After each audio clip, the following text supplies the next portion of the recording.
Rugby School is a co-educational day and boarding school located in the town of Rugby, Warwickshire, England. Rugby School is a registered charity and is one of the oldest independent schools in Britain. The influence of rugby and its pupils and masters in the 19th century was enormous, and in many ways the stereotype of the English public school is a reworking of Thomas Arnold's Rugby. It is one of the original 9 English public schools defined by the Public Schools Act 1868. It is one of the best-known and most expensive schools in the country. Floreat Rugbeia is the traditional school song. History. Early challenges. Rugby School was founded in 1567 as a provision in the will of Lawrence Sheriff, who had made his fortune supplying groceries to Queen Elizabeth I of England. Since Lawrence Sheriff lived in Rugby and the neighbouring Brownsover, the school was intended to be a free grammar school for the boys of those towns. Up to 1667, the school remained in comparative obscurity. Its history during that trying period is characterized mainly by a series of lawsuits between descendants of the founder, who tried to defeat the intentions of the testator, and their masters and trustees, who tried to carry them out. A final decision was handed down in 1667, confirming the findings of a commission in favor of the trust, and henceforth the school maintained a steady growth. It was no longer desirable to have only local boys attending, and the nature of the school shifted, and so a new school, Lawrence Sheriff Grammar School was founded in 1878 to continue Lawrence Sheriff's original intentions. That school receives a substantial proportion of the endowment income from Lawrence Sheriff's estate every year. The core of the school was completed in 1815 and is built around the Old Quad, with its Georgian architecture. Especially notable rooms are the Upper Bench, the Old Hall of School House, and the Old Big School. Thomas Hughes once carved his name onto the hands of the school clock, situated on a tower above the Old Quad. The polychromatic school chapel, New Quadrangle, Temple Reading Room, Macready Theatre and Gymnasium were designed by the well-known Victorian Gothic Revival architect William Butterfield in 1875, and the smaller Memorial Chapel was dedicated in 1922. Cartel. In 2005, Rugby School was one of 50 of the country's leading independent schools which were found guilty of running an illegal price-fixing cartel which had allowed them to drive up fees for thousands of parents. Each school was required to pay a nominal penalty of £10,000 and all agreed to make ex gratia payments totaling £3 million into a trust designed to benefit pupils who attended the schools during the period in respect of which fee information was shared. However, Mrs. Jean Scott, the head of the Independent Schools Council, said that independent schools had always been exempt from anti-cartel rules applied to business, were following a long-established procedure in sharing the information with each other, and that they were unaware of the change to the law. She wrote to John Vickers, the OFT Director General, saying, "They are not a group of businessmen meeting behind closed doors to fix the price of their products to the disadvantage of the consumer. They are schools that have quite openly continued to follow a long-established practice because they were unaware that the law had changed."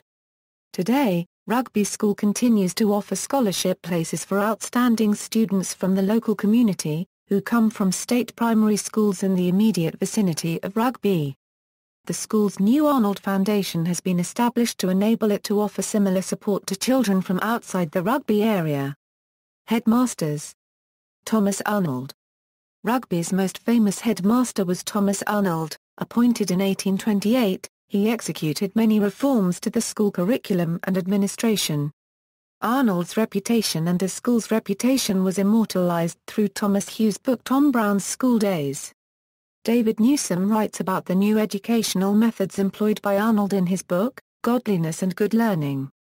He calls the morality practiced at Arnold's school muscular Christianity. Dr. George Moss, former professor of history in the University of Wisconsin-Madison, lectured on Arnold's time at Rugby.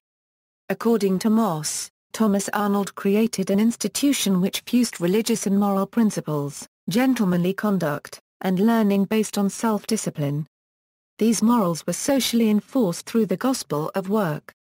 The object of education was to produce the Christian gentleman, a man with good outward appearance, playful but earnest, industrial, manly, honest, virginal, pure, innocent, and responsible. John Percival. In 1888 the appointment of Marie Bethel Bialik by Percival was the first appointment of a female teacher in an English boys' public school and the first time shorthand had been taught in any such school. The shorthand course was popular with 100 boys in the classes. William Webb Ellis. The game of rugby football owes its name to the school. The legend of William Webb Ellis and the origin of the game is commemorated by a plaque. The story has been known to be a myth since it was first investigated by the Old Rugbeian Society in 1895. There were no standard rules for football during Webb Ellis's time at rugby and most varieties involved carrying the ball. The games played at rugby were organised by the pupils and not the masters. The rules of the game played at rugby and elsewhere were a matter of custom and were not written down. They were frequently changed and modified with each new intake of students. The sole source of the story is credited to one Matthew Bloxham in October 1876 in a letter to the school newspaper wherein he quotes some unknown friend relating the story to him. He elaborated on the story some 3 years later in another letter to the Meteor, but shed no further light on its source. Richard Linden is credited for the invention of the oval rugby ball, the rubber inflatable bladder and the brass end pump. Linden, a boot and shoemaker, had premises immediately across the street from the school's main entrance in Lawrence Sheriff Street. No doubt the boys of Rugby School had significant input into their required design. Houses. Rugby School has both day and boarding pupils, the latter in the majority. Originally it was for boys only, but girls have been admitted to the sixth form since 1975. It went fully co-educational in 1995. The school community is divided into houses, junior school, Marshall House, information. Age range, 11–18, day pupils, 77 boys, 64 girls, annual day fees, A £19,605. Juniors A £11,550, full boarding pupils, 369 boys, 296 girls, annual full boarding fees, A £31,245, total pupils, 446 boys, 360 girls, including sixth form FE, 194 boys, 168 girls, staff numbers, 100 full-time €9 part-time, method of entry, common entrance, interview, scholarship or bursary exam, professional affiliations, HMC, religious affiliation, Church of England, alumni. There have been a number of notable Old Rugbeians including the purported father of the sport of rugby William Webb Ellis, the inventor of Australian rules football Tom Wills, the war poets Rupert Brooke and John Gillespie Magee, Jr., Prime Minister Neville Chamberlain, author and mathematician Lewis Carroll, poet and cultural critic Matthew Arnold, the author and social critic Salman Rushdie and the Irish writer and Republican Francis Stewart. Matthew Arnold's father Thomas Arnold, was a headmaster of the school. An 0-7-a-side rugby team was invited to compete in the inaugural Old Boys Sevens tournament in June 2010, hosted by the Old Silhillians, the former Pupils Association of Solihull School. Rugbeian Society. The Rugbeian Society is for former pupils at the school. An Old Rugbeian is sometimes referred to as an OR. The purposes of the society are to encourage and help Rugbeians in interacting with each other and to strengthen the ties between ORs and the school. In 2010 the Rugbeians reached the semi-finals of the public school's Old Boys Sevens tournament, hosted by the Old Silhillians to celebrate the 450th anniversary of fellow Warwickshire Public School, Solihull School. Rugby Fives. Rugby Fives is a handball game, similar to squash, played in an enclosed court. It has similarities with Winchester Fives and Eton Fives.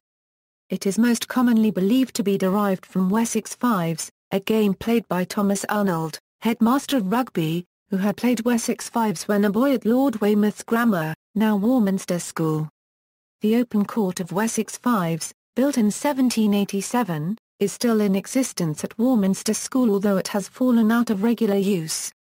Rugby Fives is played between two players or between two teams of 2 players each, the aim being to hit the ball above a bar across the front wall in such a way that the opposition cannot return it before a second bounce. The ball is slightly larger than a golf ball, leather-coated and hard. Players wear leather-padded gloves on both hands, with which they hit the ball. Rugby Fives continues to have a good following, with tournaments being run nationwide, presided over by the Rugby Fives Association. See also, List of schools in the West Midlands, for rugby boys, references. External links, Rugby School official website.